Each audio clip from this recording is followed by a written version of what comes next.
and get to the basket. AD! One-hand follow slam! Play continues. We'll head to the second, 37. What happens when one of the NBA's biggest stars has to play through a serious eye injury that could have ended his career? Anthony Davis just had surgery for something that sounds scary, a detached retina.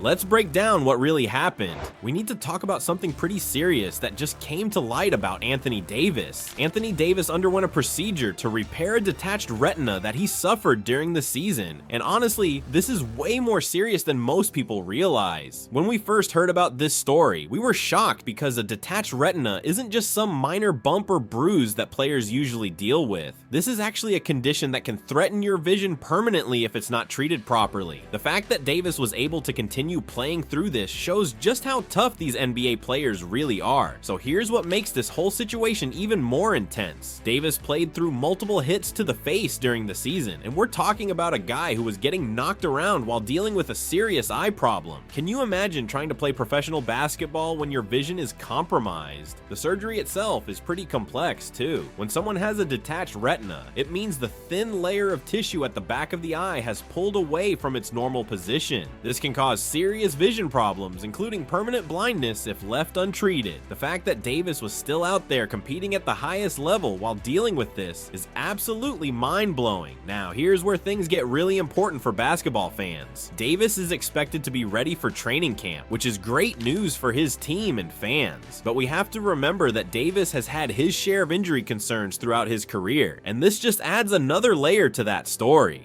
The timing of this surgery is actually pretty smart when you think about it. By getting it done during the offseason, Davis gives himself the best possible chance to be fully recovered and ready to go when the season starts. The medical team probably planned this whole thing out to make sure he wouldn't miss any regular season games. For those of you who might not know what a detached retina actually is, let us explain it in simple terms. Think of your retina like the film in an old camera. It's the part of your eye that captures the images you see and sends them to your brain. When it gets detached, it's like that film getting pulled away from where it needs to be.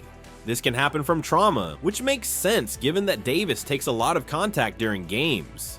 Basketball players are constantly at risk for these kinds of injuries because they're jumping, colliding, and sometimes getting hit in the face. What's scary is that symptoms can include flashing lights, floaters in your vision, or even a shadow across your field of vision. This whole situation really highlights something we don't talk about enough: the long-term health risks that professional athletes face. These guys put their bodies on the line every single night, and sometimes the injuries they sustain can have lasting effects well beyond their playing careers. Davis's case is particularly interesting because eye injuries in basketball aren't super common, but when they do happen, they can be career-threatening. The fact that he was able to get the surgery and is expected to make a full recovery shows how far sports medicine has come. Looking ahead, this surgery should actually be a good thing for Davis in the long run. By addressing the problem now, he's preventing any potential complications that could have developed if he had tried to keep playing through it. The medical team clearly made the right call in getting this taken care of during the offseason. The recovery process for this type of surgery usually involves some restrictions on physical activity while the eye heals, but the fact that doctors expect him to be ready for training camp suggests everything went smoothly. This is definitely the kind of situation where you want to be extra careful and not rush back too quickly. At the end of the day, we're just glad that Anthony Davis is going to be okay and that he'll be back on the court doing what he does best. This whole situation really shows us how tough these professional athletes are, but it also reminds us that they're human beings who can face serious health challenges just like anyone else. The most important thing is that Davis prioritized his long-term health and got the treatment he needed. That's a smart decision that will hopefully allow him to continue playing at an elite level for years to come. We'll definitely be keeping an eye on how he looks when he returns to action, and we're rooting for a full recovery. So, what do you think about this whole situation? Let us know in the comments below, and make sure to subscribe for more NBA news and updates.